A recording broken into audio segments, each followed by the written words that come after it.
Hey there, Scoobies. Lie to Me is a Whedon written and directed episode, and it shows from the outset. The episode opens with an eerie shot of a kid's playground at night, where we see a kid waiting for his mum as he's being stalked by a predator. Drew comes across as exceptionally creepy, like a cat about to pounce on a mouse before Angel shows up. Run home. Angel offers Drew a chance to take Spike and go. Drew points out that he can't hurt her anymore. Take Spike and get out. Oh, you'll hurt me. This may be a reference to Angel's attempt at mercy for them, but also to the torture he'd once inflicted upon her as Angelus. She also comments on Angel smelling of the Slayer. Poor little thing. She has no idea what's in store. We've already seen that Drew has prophetic visions, and I think that much of the time these are vague, even to her, and possibly at times no more than feelings. But here, she is foreshadowing the events of the season. This is just the beginning. And Buffy arrives on the scene just in time to get the wrong impression. The next morning, Jenny is teasing Giles about the upcoming date. All right, I'll put myself in your hands. That sounds like fun. And I have to say, the more and more I get of this relationship, the more it pains me to know what's coming. Buffy comes along, and Giles, seeing that she's a little down, suggests taking the night off. Okay, that'd be nice. Yes, you could spend some time with Angel. In class, Buffy and Willow are exchanging notes, while Cordy has given us more of her philosophical side. I just don't see why everyone's always picking on Marie Antoinette. I can so relate to her. She worked really hard to look that good, and people just don't appreciate that kind of effort. We get another example of Xander's jealousy. Hey, it's me. If Angel's doing something wrong, I want to know. Because it gives me a happy. Breaking down the Scoobies' representations again, all of the elements of these conversations show us what's going on with Buffy internally. She was concerned at seeing Angel with another girl. Her head says go on a date. Okay, that'd be nice. Yes. Her spirit is rationalising. I don't know. And her heart is getting happy at the thought of him. Because it gives me a happy. But she only has a moment to mope before being greeted by someone from her past. I moped over you for months. Sitting in my room listening to that Divinal song, I touched myself. Classic Whedon. Oh, that's what that song is about? At the Bronze, Buffy runs into Angel, who lies about where he was. What'd you do last night? Nothing. Nothing at all. Which is kind of fitting with the theme of the episode. Angel and Ford meet, and there is subtext to the situation. Everyone understanding the awkwardness without it needing to be said. Okay, once more with tension. Thanks, Xander. Jokes aside, this is part of what's beginning to make the show special. The sarcastic, quippy lines actively referencing the situation. See, you made him do that thing where he's gone. Ford is walking Buffy home when she happens on a vampire, and we are led to believe that he stumbles in on the fight unwittingly. What's going on? As it turns out, he knows that she's the Slayer. Unfortunately, we aren't left wondering if Ford will be around a while or become part of the crew, as it's not long before we get to his little club and the vampire-worshipping goths. To do the two things every American teen should have the chance to do. Die young. And stay pretty. The pan around on Ford's face as he quotes from Dracula is a more subtle way of showing us his plan. But, like many things in Buffy, it plays a dual role. Ford, like many of us, considers himself to be the lead in his own head. His tragic story being more important than that of anyone else. Willow is getting ready for bed when she gets an unexpected visitor. Invite you to come in.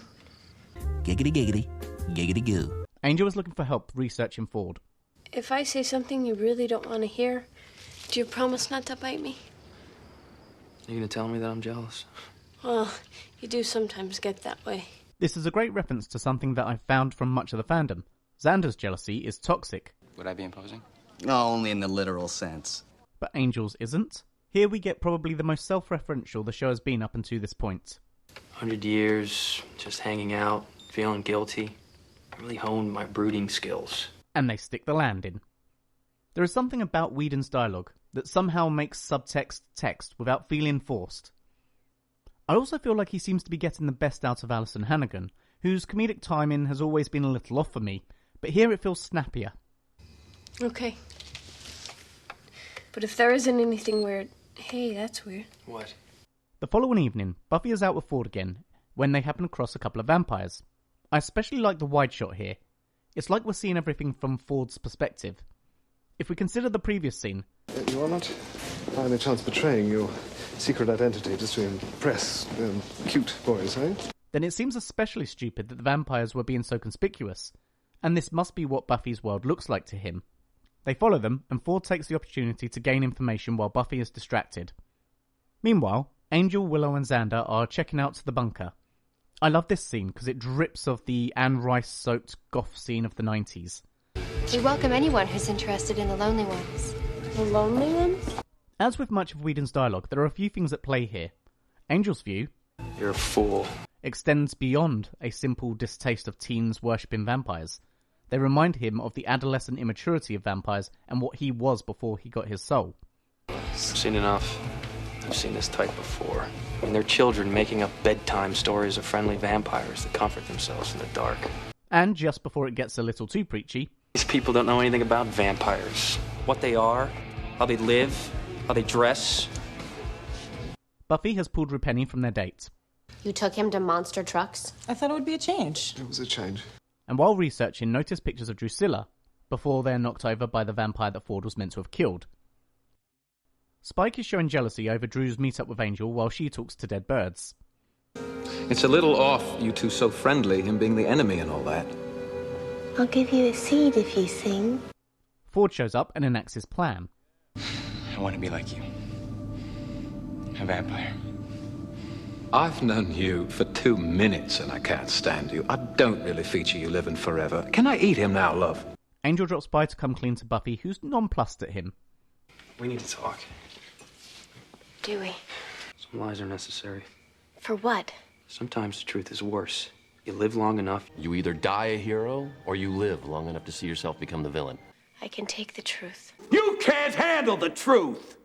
There's a lot that I could say about these few lines of dialogue, especially knowing what's coming. All these conversations that Buffy's having with Angel are piling up, building up to Angelus and foreboding what will happen. I did a lot of unconscionable things when I became a vampire. Drusilla was the worst. Buffy is still naive as to what true evil really is, and Angel's trying to warn her. And you made her a vampire.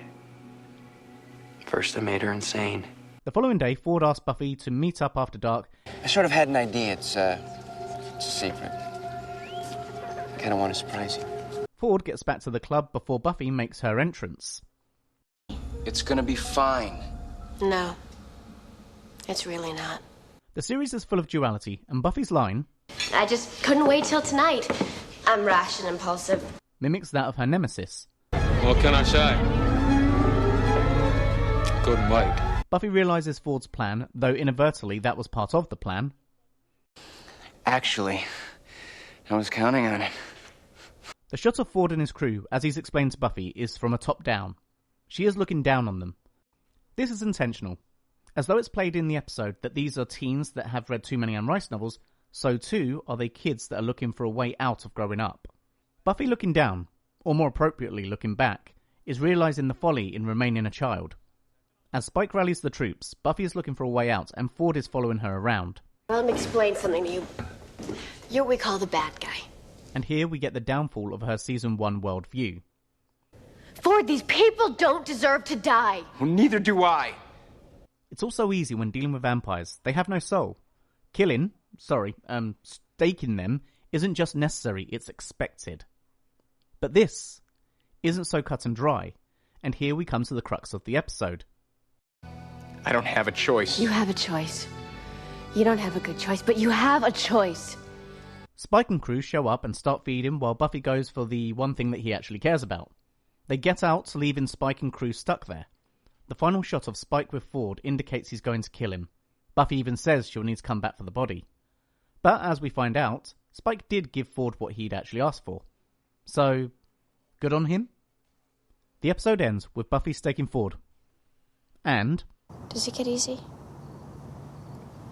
What do you want me to say? Lie to me. This introduced the start of a huge character arc.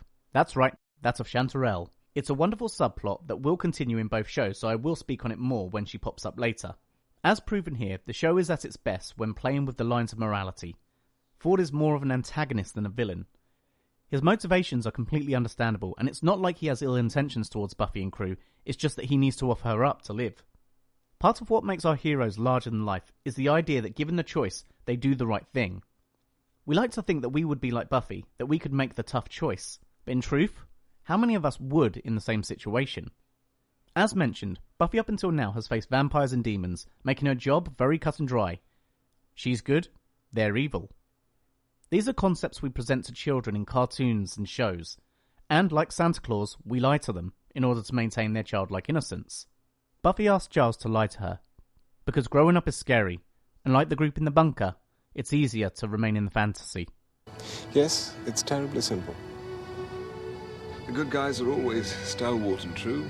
The bad guys are easily distinguished by their pointy horns or black hats, and we always defeat them and save the day. No one ever dies, and everybody lives happily ever after.